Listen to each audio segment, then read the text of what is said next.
Neste momento, estou caminhando em direção a um dos lugares mais marcantes da história da humanidade. Auschwitz I foi criada pelos nazistas em 1940, na Polônia ocupada, e se tornou o primeiro campo desse complexo que viria a simbolizar o Holocausto.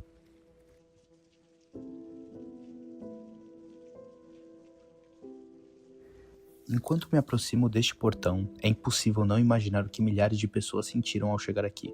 Homens, mulheres e crianças desembarcavam sem saber exatamente o que aconteceria com eles. Muitos acreditavam que estavam sendo levados para trabalhar, quando na verdade começava um período de sofrimento, violência e desumanização. À minha frente está uma das frases mais conhecidas da Segunda Guerra Mundial, Arbeit macht frei, que significa o trabalho liberta. Essa mensagem era uma mentira criada pelos nazistas para enganar os prisioneiros e transmitir uma falsa esperança. Agora estou atravessando pelo mesmo portão por onde passaram milhares de prisioneiros durante a Segunda Guerra Mundial. Ao entrar em Auschwitz, as pessoas deixavam para trás suas vidas e suas famílias. Muitos chegavam sem saber o verdadeiro destino que os aguardava.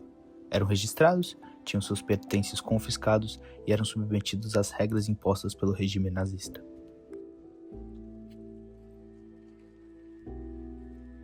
As imagens que vemos mostram a chegada de milhares de pessoas ao campo. Para muitos, aquele seria o último momento de suas vidas. Em Birkenau, campo que visitaremos ainda hoje, após a seleção, aqueles considerados incapazes para o trabalho eram levados às câmaras de gás sob a falsa promessa que tomariam um banho e depois receberiam alimento. Esta maquete representa o funcionamento dos crematórios. As vítimas eram conduzidas ao subsolo, onde ficavam os vestiários e as câmaras de gás. Após os assassinatos, os corpos eram transportados para a parte superior do edifício, onde eram queimados nos fornos crematórios, numa tentativa dos nazistas de ocupar a dimensão de seus crimes.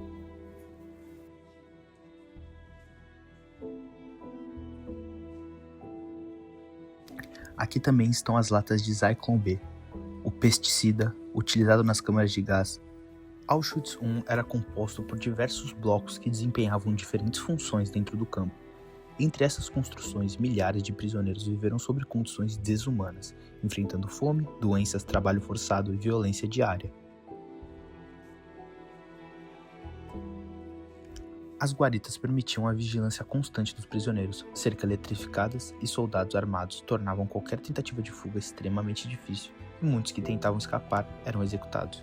Cada bloco e cada corredor de Auschwitz I preservam parte da história vivida por milhares de prisioneiros. É aqui que termina a visita ao primeiro campo, um lugar que permanece como um importante registro dos acontecimentos do Holocausto da Segunda Guerra Mundial.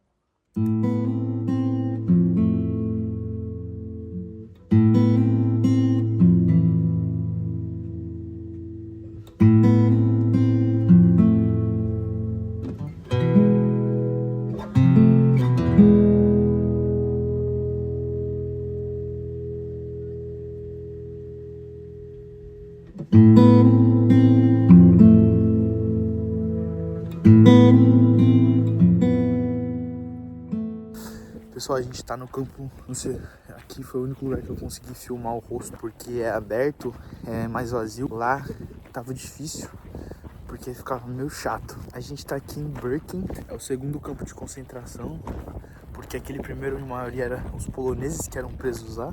Aqui foi onde a maioria dos judeus foram trazidos, porque eles, quando começaram uma perseguição muito grande aos judeus, eles decidiram estender o campo de concentração. Então aqui lá era Auschwitz I, aqui é Auschwitz II. Foi aqui que eles eram trazidos de trem. Tem o trem aqui atrás, lá na fonte os trilhos. E aqui a gente tem as ruínas, tá, onde eram as câmaras de gás, onde eles ficavam. Aqui a gente tem ainda umas construções que devem ser provavelmente restauradas. Quando os nazistas perceberam que eles iam ser derrotados, eles decidiram destruir tudo de resquício que tinha desses campos, entendeu? Então tem muita coisa em ruína e lá no outro também, mas eles conseguiram recuperar algumas coisas, por isso que a gente tem as exposições. A gente ainda tem uns lugares em pé, mas a maioria dos lugares foi destruído pelos alemães quando eles liberaram as pessoas, quando eles viram que iam perder a guerra. Mas uma coisa que faz essa visita ser interessante nesse período de inverno é que a gente consegue perceber o frio absurdo que essas pessoas vão passar aqui. Porque assim, eu estou completamente agasalhado aqui, se não fosse pelo tênis, porque a bota tava machucando meu pé. Mas Eu tô completamente agasalhado, eu tô passando um frio absurdo, minha mão não tem sangue na mão, velho. E tipo assim, tá muito frio, imagina os judeus, os prisioneiros, com aqueles 2 pijaminhas deles, aquele pijama listrado e só nesse frio. Que dizem que em invernos muito rigorosos pode chegar a -20, -10. Eu acho que a sensação agora está em -7. E a gente vê gelo aqui. Nevou faz um tempinho, faz um pouco tempo que tava nevando. Agora tá só o gelo no chão. Minha mão tá congelando, eu vou parar de gravar, caralho.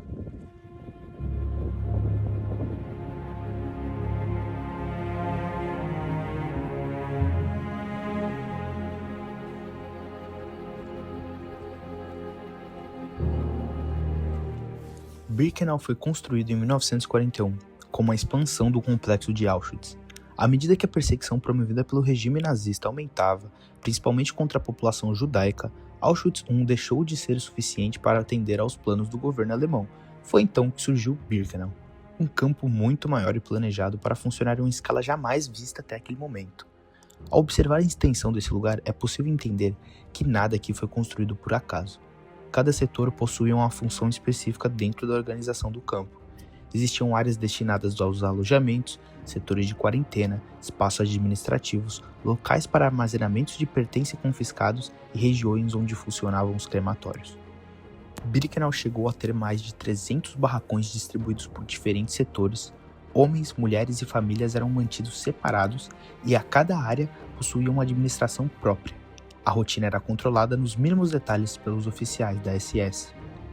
Além dos judeus, passaram por Birkenau prisioneiros políticos poloneses, ciganos, prisioneiros de guerra soviéticos, testemunhas de Jeová, homossexuais e outras pessoas perseguidas pelo regime nazista. O campo acabou reunindo vítimas de dezenas de nacionalidades diferentes, refletindo a dimensão que o conflito havia alcançado em toda a Europa. Outro aspecto importante é que Birkenau não foi construído de uma única vez.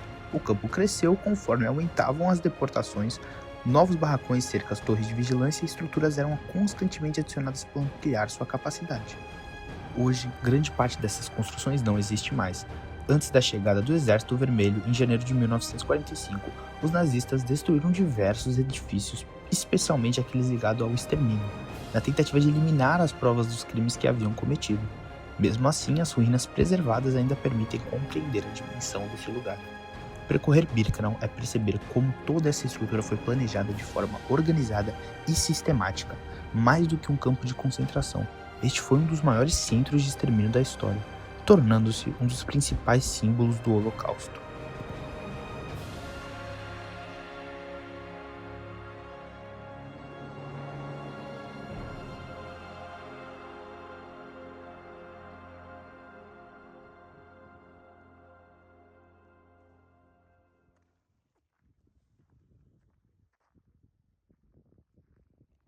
É somente entrar em um desses barracões que se entende a realidade enfrentada pelos prisioneiros. Essas construções, feitas originalmente para abrigar cavalos, chegaram a acomodar cerca de 700 pessoas. Os beliches eram divididos em 3 níveis e várias pessoas precisavam dividir o mesmo espaço de madeira para dormir.